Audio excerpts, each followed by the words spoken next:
ये टीचमेंट पे online classes लेते हैं। लखनऊ के बेस्ट रिजल्ट्स लाने वाले गुप्ता सर अब आगरा, कानपुर, बनारस, बरेली सब शहरों के स्टूडेंट्स के चहेते हो गए हैं। चौबे सर को ऑनलाइन के झमेले समझ नहीं आ रहे थे। फिर टीचमेंट पे इन्होंने test grading, notes, attendance, fees सब ऑटोमेट कर दिया। अब ये सिर्फ पढ़ाते हैं, बाकी सब टीचमेंट कर लेता है। और ये मैं हूं, अभी शुरू किया है। पर टीचमेंट के साथ बड़े सपने देखना भी आसान सा लगता है। चाहे जैसी भी जरूरत हो, टीचमेंट पे टीचिंग आसान है। आज ही डाउनलोड करें टीचमेंट, इंडिया का नंबर 1 टीचिंग ऐप। नमस्कार बच्चों, मैथ्स विद पीके में आप सभी का वेलकम। मैं Pradeep Kumar NCERT class 9 mathematics के चैप्टर 1 में एक्सरसाइज 1.6 का कंप्लीट सॉल्यूशन लेकर आया हूँ लेक्चर नंबर 7 के अंदर। लेक्चर 1 से लेकर 6 तक कंप्लीट हो चुके हैं क्लास 9 मैथमेटिक्स के। उनकी लिंक आपको मिल जाएगी डिस्क्रिप्शन के अंदर। अगर आप लाइव क्लासेस अटेंड करना चाहते हैं, इन नंबर्स पे कांटेक्ट कर सकते हो। लाइव ट्यूशन क्लासेज हैं, बहुत सारा मटेरियल है उनके अंदर। ओके, बस एक बार ज्वाइन कर लिया ना, उसके बाद में सब कुछ मुझ पे छोड़ दो। सब कुछ का मतलब ये नहीं है कि पढ़ाई भी मुझ पे छोड़ दो, ठीक है ना। पढ़ाई तो आप लोगों को करनी पड़ेगी, लेकिन कोई भी कमी नहीं आने दूंगा। और आप बाकी समझदार हो, सब्सक्राइब, लाइक, शेयर ये सब कर ही लोगे। तो देखिए क्वेश्चन नंबर फर्स्ट क्या कह रहा है। फाइंड कीजिए, यानी कि ज्ञात कीजिए, निकालिए, मान ज्ञात कीजिए। यहाँ पे नंबर फर्स्ट की बात करें, 64 की पावर दे रखी है 1/2, 1/2। यहाँ पे पावर्स का काम चल रहा है, तो आपको घातांक के कुछ नियम पता होने ही चाहिए। देखिए 2-4 नियम मैं बता ही देता हूँ आप लोगों को, ताकि कोई समस्या ना आए। यहाँ पे आपको देखिए 3-4 वैल्यूज़ दिखाई दे रही होंगी। एक तो ए, एक बी आपको दिखाई दे रहा है, एक एम एन आपको दिखाई दे रहा है ना। तो यहाँ पे घातांक के जो एक्सपोनेंट रूल्स होते हैं, उनमें ए जो है वो क्या होना चाहिए, ए और बी बोल दीजिए, ठीक है। तो ए जो है वो 0 से बड़ा, यानी कि ए पॉजिटिव रियल नंबर होना चाहिए। पॉजिटिव रियल नंबर, क्योंकि नेगेटिव हुआ तो फिर काल्पनिक संख्या भी बन सकती है, तो कंसेप्ट फेल हो जाएगा, है ना। और एम और एन आप ले सकते हो, कोई भी क्यू ले सकते हो, एम और एन को। क्यू यानी कि बताइए, गेस कीजिए, रेशनल नंबर। हाँ जी, क्यू रेशनल नंबर का सिंबल था ना, बिल्कुल। तो एम और एन यहाँ पे आप क्यू ले सकते हो। अब समझते हैं इन एक्सपोनेंट रूल्स को। नंबर फर्स्ट की बात करें, यहाँ पे पहला रूल कहता है कि ए की power M, A raise to power M, ये डॉट जो लगा हुआ ये मल्टीप्लाई को रिप्रेजेंट करता है बच्चों। और ए की पावर एन, इन दोनों को अगर मल्टीप्लाई करें तो ये वैल्यू हो जाती है A raise to power M plus N. इसका मीनिंग समझते हैं। देखिए यहाँ पर एम और एन जो है, इनको हम बोलते हैं एक्सपोनेंट्स। एम और एन को क्या बोलते हैं, एम और एन, इन दोनों को ही हम बोलते हैं एक्सपोनेंट्स। हिंदी में हम क्या बोलते हैं, घातांक, घात। ओके, घातांक बोल सकते हो, घात बोल सकते हो। यहाँ पे जो ए है और ये बी यहाँ पे आएगा, तो ये बी है ना। तो ए या बी, इनको क्या बोलेंगे, इन घातों की, इन घातांकों की, इन एक्सपोनेंट्स का बेस बोलेंगे, है ना, आधार बोलेंगे। बेस क्या बोलेंगे, बेस, आधार। ठीक है, इतना समझने के बाद में अब इन रूल्स को समझते हैं। देखिए यहाँ पे अगर बेस समान है, घातें अलग अलग हैं, मल्टीप्लाई हो रहा है, तब उस कंडीशन में बेस के ऊपर पावर जो वो जुड़ जाती है। जैसे मैं एग्जांपल लूँ, मैं कहूँ 2 की पावर 3 गुणा 2 की पावर 5, तो आप क्या बोलोगे, 2 की पावर 3 प्लस 5, ठीक है। यानी कि पावर्स को जोड़ना है। ये पावर्स इंटीजर्स यहाँ पे मैं ले रहा हूँ, ये पावर्स इंटीजर्स के अलावा परिमेय संख्या भी, कोई रेशनल नंबर भी हो सकती है, क्योंकि मैंने बोला ना कि एम और एन जो वो क्या हो सकती है, रेशनल नंबर हो सकती है। जैसे मैं कहूँ कि 2 की पावर 1/2 गुणा 2 की पावर 1/4, तो यहाँ पे ये 2 की पावर 1/2 प्लस 1/4 हो जाएगी। और आगे आप वैल्यूज़ निकाल सकते हो, जैसे यहाँ पे 2 की पावर 8 हो गई, फिर यहाँ पे ये वैल्यू आप निकाल सकते हो उनको जोड़ के, है ना, एलसीएम लेके, ठीक है। फिर देखते हैं rule number second. Rule number second क्या कर रहा है बच्चों, देखिए इसमें ये कह रहा है कि कोई बेस है ए, उसकी पावर है, जैसे यहाँ पे मान लो एग्जाम्पल भी साथ में लेके चलता हूँ मैं ताकि आपको कंसेप्ट समझ में आ जाए। जैसे मैं कहूँ 2 की पावर 3 है, ठीक है। अब उसकी भी पावर है, मान लो पावर 2 है, यहाँ पे पावर n है, ठीक है। ए की पावर m फिर उसकी पावर n, तो ये आपस में पावर जो वो मल्टीप्लाई हो जाती है, ये पावर a की पावर m गुणा n हो जाएगी, ओके। यहाँ ये 2 की पावर 3 गुणा 2 हो जाएगी। गड़बड़ कहाँ होती है, कई बार बच्चे जोड़ देते हैं इनको कि 3 + 2 कर देते हैं, गड़बड़ यही होती है। तो ये मल्टीप्लाई होंगी, ठीक है, और 2 की पावर हो जाएगी 6, ओके। इसका मीनिंग आप यूँ भी समझ सकते हो, ये 2 की पावर 6 क्यों हो रही है, इसको यूँ भी समझ सकते हो इस पहले रूल से ही। ये जो पहले वाला रूल है ना, इसी से समझ सकते हो। देखिए जब भी हम स्क्वायर लेते हैं या पावर लेते हैं तो उसका मीनिंग क्या होता है कि हम बोल रहे हैं कि 2 की पावर 3 है, इसका मीनिंग क्या है, 2 को हम 3 बार मल्टीप्लाई कर रहे हैं, 3 टाइम्स मल्टीप्लाई कर रहे हैं, गुणा कर रहे हैं, यही मीनिंग है ना। यहाँ देखिए 2 की पावर 3 है, इसका स्क्वायर दे रखा है, तो 2 की पावर 3 को हम कितनी बार गुणा करेंगे, स्क्वायर है तो 2 बार गुणा करेंगे, सही बात है, और 2 बार गुणा करेंगे। अब देखिए ये रूल लग जाएगा, यहाँ पे बेस, यहाँ पे बेस, सेम 2 2, और यहाँ m और n पावर आ रही है, पावर जुड़ जाएंगी ना, तो 2 की पावर 3 + 3, 3 + 3 कितनी हो गई, 2 की पावर 6। तो यही कंसेप्ट बनाएगा, ठीक है ना। तो पहले रूल से दूसरा रूल बन गया, दूसरे से फिर हो सकता है तीसरा बन जाए, इस तरह से, ठीक है। तो अगर a की पावर m है, उसकी होल पावर n है, तो a की पावर m गुणा n हो जाएगा। अब एक ज़रूर ध्यान रखें, ऐसा एक रूल और होता है जो यहाँ पे नहीं है, लेकिन आप लोगों को पता होना चाहिए।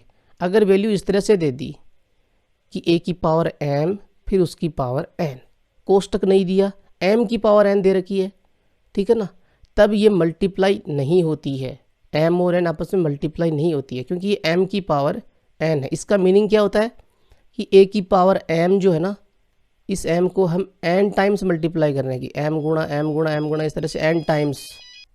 एग्जाम्पल से समझते हैं, देखो जैसे 2 की पावर 3 है, फिर 3 की पावर 2 है ना, तो इसका मीनिंग क्या है कि 2 की पावर जो है ना, उस पर देखो 3 की पावर 2 दे रखी है, यानी कि 3 को हम 2 बार गुणा करेंगे, तो 3 गुणा 3, तो ये हो जाएगी 2 की पावर 9, 2⁹ हो गई ना, 3 × 3 9 हो गया। और यहाँ पे कितना हुआ, देखो यहाँ हुआ 2 की पावर 6। तो ये अलग अलग चीज़ें हैं, ध्यान रखें, ओके। मैं तो एकदम बारीकी से चलता हूँ जी, एक एक पॉइंट आप लोगों को समझाने का प्रयास करता हूँ, यही उद्देश्य रहता है जी मेरा। अब आते हैं हम रूल नंबर 3 में। रूल नंबर 3 देखिए, इसमें आपको दिखाई दे रहा है कि a⁻m, फिर डिवीजन या बट्टा बोल दीजिए या रेशियो बोल दीजिए, और a⁻n। तो नीचे वाली जो पावर है ये अगर मैं ऊपर लेके आऊँगा ना, तो ये माइनस में हो जाएगी, घट जाएगी, ओके। देखिए ये होता कैसे है, ये इस तरह से होता है कि मान लो ऐसे है कि 1/a⁻n है ना, और ऊपर 1 है, नीचे a⁻n है मान लो। अब ये पावर अगर ऊपर आएगी ना, तो ये हो जाती है a⁻n, ओके। ऊपर आती है तो माइनस में, ऊपर अगर माइनस है तो नीचे प्लस में, नीचे अगर माइनस में है तो ऊपर आएगी तो प्लस में। कैसे कि 1/a⁻n है, तो ये ऊपर आएगी तो a⁻n बन जाएगी, ठीक है। ऐसा क्यों होता है बच्चों, देखो हम इनको क्रॉस मल्टीप्लाई करेंगे ना तो वैल्यू 1 आती है, इसलिए होता है। क्रॉस मल्टीप्लाई कैसे, a की पावर n को हम a की पावर -n से क्रॉस मल्टीप्लाई तो कर सकते हैं ना, तो यहाँ से क्रॉस मल्टीप्लाई करते हैं, a की पावर n गुणा a की पावर -n। तो यहाँ ये देखिए आपने पहला रूल देखा ना, वो अप्लाई कर देंगे, a की पावर n और ये पावर जुड़ जाएगी इसमें -n वाली, ओके। दोनों पावर जुड़ेंगी ना, सेम बेस है और पावर अलग अलग हैं तो जुड़ जाएंगी, तो ये बन जाएगा a की पावर n और प्लस गुणा माइनस। कोष्टक का मीनिंग होता है, कोष्टक जहाँ पे ओपन होता है उसका मीनिंग होता है मल्टीप्लाई, ठीक है ना, खत्म होता है वहाँ पे भी मल्टीप्लाई होता है, ध्यान रखें। तो प्लस को माइनस से मल्टीप्लाई करते हैं, तो आपने ये रूल्स तो देखे होंगे कि प्लस गुणा माइनस क्या होता है, माइनस, है ना, और माइनस गुणा प्लस ये क्या होता है, माइनस, है ना, और प्लस गुणा प्लस प्लस होता है, माइनस गुणा माइनस क्या होता है, माइनस गुणा माइनस ये भी प्लस होता है ना, माइनस गुणा माइनस प्लस होता है, ठीक है। ये ऑपरेशंस बोलते हैं इनको, प्लस और माइनस को। अब देखो बच्चों, यहाँ पे प्लस मल्टीप्लाई माइनस माइनस हो गया, तो a की पावर n फिर माइनस n, और n में से n जाएगा तो 0 आएगा, तो a की पावर 0 बनेगी। और किसी भी संख्या की पावर अगर 0 बन रही है, किसी भी पॉजिटिव रियल नंबर की पावर अगर 0 बन रही है, उसका मान होता है 1, ध्यान रखो, a की पावर 0 का मान होगा 1। तो ये कंसेप्ट यहाँ से बनता है, ठीक है ना। मैंने आपको उल्टा समझाया कि 1/a⁴n जो वो a⁻n होता है, क्योंकि यहाँ से a⁻n गुणा a⁻n उसका मान क्या होता है 1 होता है। अब इसका आप भाग लगा दो, है ना, 1 में, कि a⁻n गुणा a⁻n बराबर है 1, भाग लगा दो। a⁻n का भाग लगाएंगे तो a⁻n बराबर आ जाएगा 1/a⁻n, ठीक है। या फिर a⁻n को रख लीजिए और a⁻n का भाग लगा दो 1 में, तो 1/a⁻n बन जाएगा। तो ये दोनों रूल्स आ जाएंगे आपके पास में, है ना। a⁻n वाला ये आ गया और a⁻n वाला ये है। बात समझ में आई? कुछ समझ में आया? थोड़ा सा कॉम्प्लिकेटेड है, लेकिन ये आपको समझना पड़ेगा कि ये समझना पड़ेगा कि a⁻n गुणा a⁻n जो इसका मान 1 होता है। इतना समझ में आ गया तो फिर ये दोनों समझ में आ जाएंगे, ठीक है। अब आते हैं अपन इसी में एग्जांपल्स, अभी तो पूरा कंप्लीट किया ही नहीं, अभी तो थर्ड में बाकी बड़ा सारा। तो यहाँ पे क्या होता है, a⁻m नीचे a⁻n अगर आपको दे रखा है, ठीक है, तब क्या होगा, ये नीचे वाली पावर ऊपर आएगी ना, तो माइनस में हो जाएगी। तो a⁻m ऊपर है इंटू a⁻n ऐसे हो गई है। ये नीचे वाली पावर ऊपर आई, माइनस में हो गई। अब सेम बेस है तो पहले वाला 1 नंबर रूल लगा देंगे, सेम बेस पे पावर अलग अलग है तो जुड़ जाएंगी पावर्स, ठीक है, जोड़ दो इनको। तो a⁻m plus power -n, okay. तो a की पावर प्लस गुणा माइनस माइनस, तो m-n, तो ये m-n हो जाएगी। जब ये ऊपर आएगी ना पावर तो m-n हो जाएगी। यही तो लिखा हुआ है, a की पावर m-n, और m यहाँ पे बड़ा है, ध्यान रखें, बड़ा है तो बड़े में छोटा घटाएंगे तो पॉजिटिव आएगा ना। वैसे यहाँ पे बड़े छोटे का कोई रूल नहीं होता, ध्यान रखें, ठीक है, छोटा भी हो सकता है। फिर देखो यहाँ पे एग्जाम्पल में आपको एग्जाम्पल से समझाता हूँ जी। देखो जैसे दे दिया 2 की पावर 3, नीचे दे दिया 2 की पावर 2, तो ये कितना हो जाएगा, 2 की पावर 3 माइनस 2, ये ऊपर आएगी तो माइनस की घट जाएगी, और 2 की पावर 3 में से 2 गया 1, 2 की पावर 1 का मान 2, ओके। इस तरह से नंबर 4 देखते हैं। नंबर 4 में a की पावर m, b की पावर m, ये हो जाएगा a इंटू b की पावर m। तो ये रूल कह रहा है कि a की पावर m है और एक और यहाँ पे बेस है, ठीक है, b, उसकी पावर भी m ही है, पावर यहाँ पे सेम है, तब उस कंडीशन में हम इन दोनों को एक साथ में ले सकते हैं और एक साथ में लेके पावर m कर सकते हैं, ठीक है। जैसे मैं कहूँ कि आपके पास में 2 है, इसकी पावर 3 है, इंटू फिर से यहाँ पे 2 की जगह पे, अब ये a था ना 2, और b की जगह पे मैं 3 ले लेता हूँ या 4 ले लेता हूँ, मान लो 5 ले लेता हूँ, ठीक है, 5 की पावर 2 है, इस तरह से दे रखा है, ठीक है। 5 की पावर 3 होगी ना, पावर m इक्वल होंगी, ठीक है, ये वैल्यू है। तो यहाँ पे बेस अलग अलग है और पावर से सेम है, तब उस कंडीशन में ये दोनों मल्टीप्लाई कर देंगे, 2 और 5 को, बेस को दोनों को मल्टीप्लाई कर देंगे और पावर सेम रह जाएगी ऊपर 3, ठीक है, यानी कि 10 की पावर 3 बन जाएगी, ठीक है। 10 की पावर 3 को अपन वापस अलग भी कर सकते हैं, ये वैल्यू भी लेके आ सकते हैं। कैसे? 10 को अपन लिख सकते हैं 2 इंटू 5 उसकी पावर 3। अब इन पावर्स को अलग अलग कर सकते हैं, 2 की पावर 3 इंटू 5 की पावर 3, ठीक है, जो आपको यही रिजल्ट देगा। तो एक जगह एक साथ भी ले सकते हैं, एक सिंगल वैल्यू बना सकते हैं। 10⁻³ बनाई ना हमने सिंगल वैल्यू, 1000 होता है ना ये, और फिर 1000 को अपन अलग अलग भी कर सकते हैं 2 और 5 की पावर के अंदर, ठीक है। चलिए आते हैं अब अपने क्वेश्चन नंबर फर्स्ट के सॉल्यूशन पे। 64 की पावर 1/2। देखो जी 64 के करने पड़ेंगे अपन को अभाज्य गुणनखंड, पावर्स देखनी पड़ेंगी, ठीक है ना, कितनी पावर्स है। तो वैसे ये 2 की पावर 6 होती है, लेकिन फिर भी अपन देख लेते हैं। 2 का भाग देंगे तो 32, फिर से 2 का भाग दिया तो 16, फिर से 2 का भाग दिया 8, फिर से 2 का भाग दिया। ये 16, 8 ये क्या आ रहे हैं आपको पता है क्या? ये भागफल है। क्या है? भागफल, कोसेंट। फिर से 2 का भाग दिया तो 4 आया, फिर 2 का भाग दिया तो आएगा 2, फिर 2 का भाग दिया तो आएगा 1 आ गया। तो देखो 1 2 3 4 5 6, यानी कि 6 बार मल्टीप्लाई है। इसका मीनिंग क्या है? 2 की पावर 6, ये 2 की पावर 6 है। फिर बाहर पावर है 1/2। अब मैंने आपको बताया था कि a की पावर, क्या बताया था? a की पावर m है, उसकी पावर n है ना, तो a की पावर m गुणा n हो जाएगा। कौन सा रूल था? देखो रूल नंबर 2 था शायद, ये देखो रूल नंबर 2, a की पावर m फिर उसकी पावर n, a की पावर m गुणा n, ठीक है। अच्छा जी, लगा दो ये रूल। लगाएंगे तो 2 की पावर 6। अब बार बार नहीं समझाऊंगा मैं आप लोगों को, क्योंकि एक ही लड़के का बार बार भात नहीं भरा जाता, ठीक है ना। बात समझ में आ रही है। तो अब एक बार मैंने समझा दिया तो बार बार नहीं समझाऊंगा ये बातें, ठीक है, डायरेक्ट चलूँगा अब। तो 2 की पावर 6 उसको मल्टीप्लाई कर दिया 1/2 से, 2 से काट देंगे तो 2 यहाँ पे आएगा 3, है ना। 2 3 जा 6 होता है ना। तो 2 की पावर 3, 2 की पावर 3 का मीनिंग क्या है, 2 को 3 बार मल्टीप्लाई करना है, 3 बार मल्टीप्लाई करेंगे तो क्या आएगा 8 आएगा। ये आपका राइट आंसर। बात समझ में आई। सेकेंड नंबर देखो, 32 पावर इसकी है 1/5। 32 यहाँ से स्टार्ट होता है, देखो ये कट कर दो इसको, तो ये 32 है। तो 1 2 3 4 5, 2 की पावर 5, 2 रेज़ टू पावर 5, फिर उसकी होल पावर 1/5 मल्टीप्लाई हो जाएंगी। तो 2 रेज़ टू पावर 5 इंटू 1/5, ऊपर नीचे 5 से कट हो जाएगी तो 2 रेज़ टू पावर 1 बचेगी। 2 रेज़ टू पावर 1 का मीनिंग है 2। ओके, नंबर थर्ड देखिए, अब थोड़ी सी स्पीड में बढ़ा रहा हूँ जी। ओके, 125 125 पावर इसकी है 1/3। सबसे पहले आपको 125 के कर लेने फैक्टर, है ना। तो देखते हैं इसमें क्या क्या आ रहा है। तो 5 से जाएगा ये, तो 5 से गया तो 25 पंजे 125 25, फिर 5 से जाएगा 25 5, और फिर 5 से जाएगा 1। तो 5 की पावर 3 भाई 3 बार मल्टीप्लाई होगा 5 की पावर 3, फिर होल पावर 1/3, ये मल्टीप्लाई हो जाएंगी पावर्स 3 इंटू 1/3। ओके, कौन से रूल से, इस वाले रूल से। 3 से ये 3 कट, तो 5 रेज़ टू पावर 1 यानी कि 5। ये हो गया सॉल्यूशन।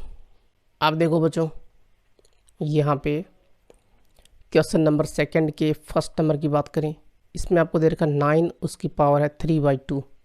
9 आपको पता है 3 इंटू 3 होता है, यानी कि 3 का स्क्वायर होता है। 3 का स्क्वायर लिख दिया मैंने, उसकी पावर 3/2 है। पावर्स मल्टीप्लाई हो जाएंगी कौन से रूल से, a raise to power m whole power n। तो ये होता है a raise to power m into n। Okay, तो 3 रेज़ टू पावर 2 इंटू 3/2, 2 ऊपर नीचे आ रहा है, कट हो जाएगा, 3 की पावर 3 बचेगी। 3 की पावर 3 का क्या मीनिंग है, 3 को 3 टाइम्स मल्टीप्लाई करना है। 3 इंटू 3 9, 9 इंटू 3 27। ये आपका आंसर हो गया। ओके, चलिए आगे बढ़ते हैं सेकंड नंबर में। सेकंड नंबर में देखिए 32 पावर उसकी है 2/5। 32 आपने देखा था अभी नेक्स्ट पिछले क्वेश्चन में, लास्ट क्वेश्चन में, कि 2 रेज़ टू पावर 5 होता है, और उसकी पावर 2/5 आपको दे ही रखा है। पावर्स मल्टीप्लाई हो जाएंगी, 2 रेज़ टू पावर 5 इंटू 2/5, ये कट हो जाएगा 5 ऊपर नीचे, 2 रेज़ टू पावर 2 बचेगा। 2 रेज़ टू पावर 2 का मीनिंग है 2 को 2 टाइम्स मल्टीप्लाई करना है, वैल्यू आई 4। सही बात है। नंबर थर्ड पे आते हैं बच्चों। 16 पावर इसकी दे रखी है 3/4। 16 के फैक्टर करने होंगे आपको। 16 में 2 का भाग जाएगा तो आएगा 8। वैसे हमने किए हुए हैं पीछे, है ना। 32 से एक और स्टेप नीचे चलेंगे तो आपको पता है, देखिए ये 16 के फैक्टर ही हैं, 1 2 3 4 टाइम्स मल्टीप्लाई हो जाएगा ना। फिर भी यहाँ पे फिर से कर लेते हैं, ये 4 और ये 2 टाइम्स, और ये सही है, अरे ये 1 आ जाएगा, सही बात है। तो ये हो जाएगा 2 raise to power 4 power 3/4। Powers multiply हो जाएंगी, है ना, इस रूल से मल्टीप्लाई कर देंगे तो 2 रेज़ टू पावर 4 इंटू 3/4, ये 4 ऊपर नीचे कट हो रहा है, 2 रेज़ टू पावर 3 बचेगी। 2 रेज़ टू पावर 3 का मान मैंने आपको बताया था, 2 को 3 बार गुणा यानी कि 8। सही बात है क्या। नंबर 4 की बात कर लेते हैं। नंबर 4 देखो जी, 125 पावर इसकी कितनी दे रखी है इस बार, -1/3, -1/3 125 के, वैसे आपको पता ही है 5 की पावर 3 होती है 125, इसकी पावर 1/3 दे रखा है। पावर्स मल्टीप्लाई हो जाएंगी, सही बात है। तो 5 की पावर 3 इंटू -1/3, ये 3 ऊपर नीचे कट, वैल्यू बची 5 की पावर -1। मैंने आपको बताया हुआ है यहाँ पे, क्या बताया था मैंने, देखो जी, a की पावर अगर -n है, इसको नीचे लेके आएंगे तो प्लस में हो जाएगी, है ना। नीचे अगर माइनस में है, ऊपर आएगी तो प्लस में हो जाएगी, ठीक है। तो यहाँ पे ऊपर माइनस में है, नीचे आएगी, यानी कि 1/5 की पावर 1 बन जाएगी इस तरह से। ओके, क्योंकि ये है a की पावर, a की जगह पे 5, ये है a की पावर -n, तो इसके बराबर हो जाएगा 1/a की पावर n, इस तरह से, ठीक है। तो ये 1/5 की पावर 1 कितना बनेगा, 1/5, कितना बनेगा 1/5, ये आपका आंसर। ओके, अब देखो जी, लास्ट क्वेश्चन 3 में सिंप्लीफाई करना है, सरलीकृत करना है। यहाँ पे नंबर फर्स्ट की बात करें, 2^2/3, ये डॉट जो वो मल्टीप्लाई को रिप्रेजेंट करता है, 2^1/5। तो आपको पता है सेम बेस है, तो कौन सा रूल लगाओगे कि बेस सेम है, पावर अलग अलग है, मल्टीप्लाई में वैल्यूज़ है, तो ये पावर जो है वो जुड़ जाएंगी सेम बेस पे, है ना। रूल नंबर 1 लगा दीजिए। यहाँ पे लगाएंगे तो 2 यहाँ पे है, एक ही जगह पे 2 है ना, तो 2 की पावर m + n यानी कि 2/3 + 1/5, 2/3 + 1/5। एलसीएम ले लीजिए, 2 की पावर में एलसीएम कितना आएगा, 3 × 5 कर लीजिए एलसीएम, तो 5 2 से मल्टीप्लाई होकर 10 देगा, 3 1 से मल्टीप्लाई होकर 3 देगा। सही बात है। तो 2 हो जाएगा 13/15, ये आपका आंसर हो गया। ओके, नेक्स्ट सेकेंड नंबर देखिए, इसमें 1/3 पावर 7। इसको यूँ समझिए, इस पावर को अलग अलग कर लेते हैं। 1 की पावर 7 अलग कर ली, फिर नीचे 3 की पावर 3 है, उसकी पावर 7 हमने अलग कर ली। ओके, 1 की पावर 7, 1 को 7 टाइम्स मल्टीप्लाई करेंगे तो आपको पता 1 ही आएगा, तो ऊपर तो 1 आ गया। फिर नीचे देखो 3 की पावर 3, उसकी पावर 7, तो 3 और 7 मल्टीप्लाई हो जाएंगे पावर्स में, मल्टीप्लाई होकर क्या रिजल्ट देंगे, 3 की पावर 21, 7 21, है ना। 1/3 की पावर 21, ये आपका आंसर हो गया। ओके, अब और इसमें क्या करोगे, आप चाहो तो इस पावर को ऊपर लेके आ सकते हो, ऊपर लेके आओगे तो पावर माइनस में हो जाएगी, है ना। फिर देखो आगे नंबर 3 में 11 की पावर 1/2 अपॉन में 11 की पावर 1/4, 11 पावर 1/2 बटा 11 पावर 1/4। आपने रूल देखा था, पता ही है, बेस सेम है। कौन सा रूल देखा था, ये देखो, ये रूल था a की पावर m बटे a की पावर n। क्या था, a की पावर m - n, ये पावर ऊपर आके माइनस हो जाएगी, ठीक है ना, m से, सेम बेस पे a पे, ठीक है। तो यहाँ पे भी क्या हो जाएगा, सेम बेस है 11, तो 11 की पावर 1/2 माइनस 1/4, 1/4। ओके, नीचे वाली पावर ऊपर आई, माइनस में हो गई, घट गई, 1/2 से घटा देंगे तो एलसीएम लेना पड़ेगा ना। एलसीएम कितना आएगा, 4 आएगा, 4 एलसीएम आया, 2 का भाग दिया 4 में 2 टाइम्स, 2 1 से मल्टीप्लाई हुआ 2, एलसीएम लेना आपको आना चाहिए, और ऐसी मैं आशा भी करता हूँ कि आपको पता है। फिर 4 का भाग 4 में दिया तो 1 आया, 1 1 से ऊपर वाले से मल्टीप्लाई होता है ना, वैल्यू आएगी यहाँ पे 1, तो हो जाएगा ये 11 × 1/4। ओके, ये आपका आंसर हो गया, 11 की पावर 1/4। 4 नंबर देखें, इसमें 4 नंबर में कह रहा है 7 × 1/2 इंटू 8 × 1/2, 7 की पावर 1/2 गुणा 8 की पावर 1/2। देखो यहाँ पे लास्ट वाला रूल लगाएंगे हमने, जो मैंने कहा था कि a की पावर m गुणा b की पावर m, है ना। बेस यहाँ पे अलग अलग है, पावर सेम है, उस कंडीशन में दोनों बेस को एक साथ मल्टीप्लाई कर लो और पावर लगा दो m, ठीक है। तो यहाँ पर 7 और 8 को एक साथ मल्टीप्लाई कर लेंगे और पावर हो जाएगी 1/2, 1/2।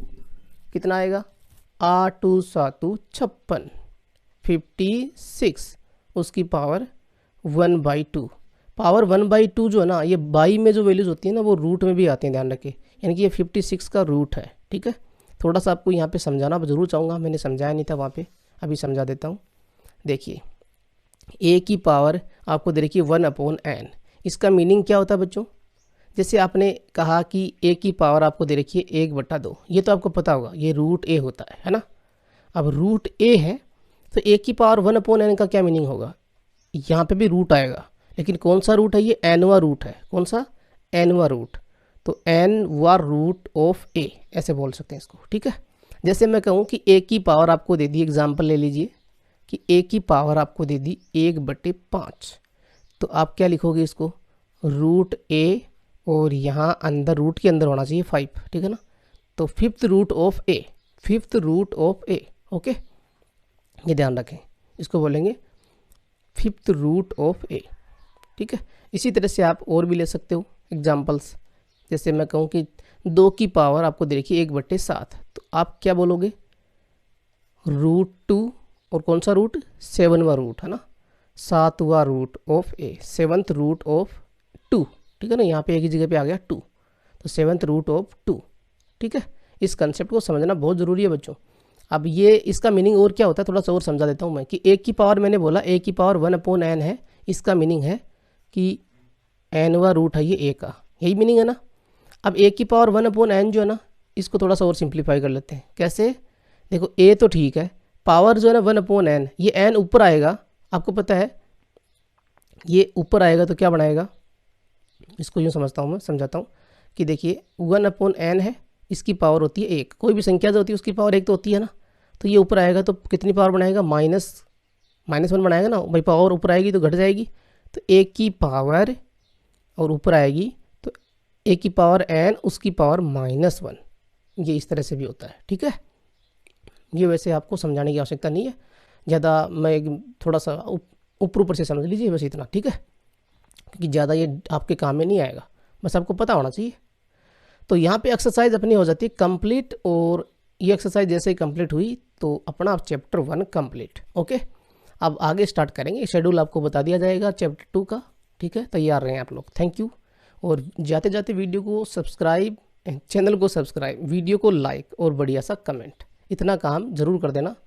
और अच्छा लगा हो तो शेयर ज़रूर करना अपने सभी दोस्तों को, सबको पता चलना चाहिए, सब एक साथ में आओ पढ़ाई करो, ठीक है ना।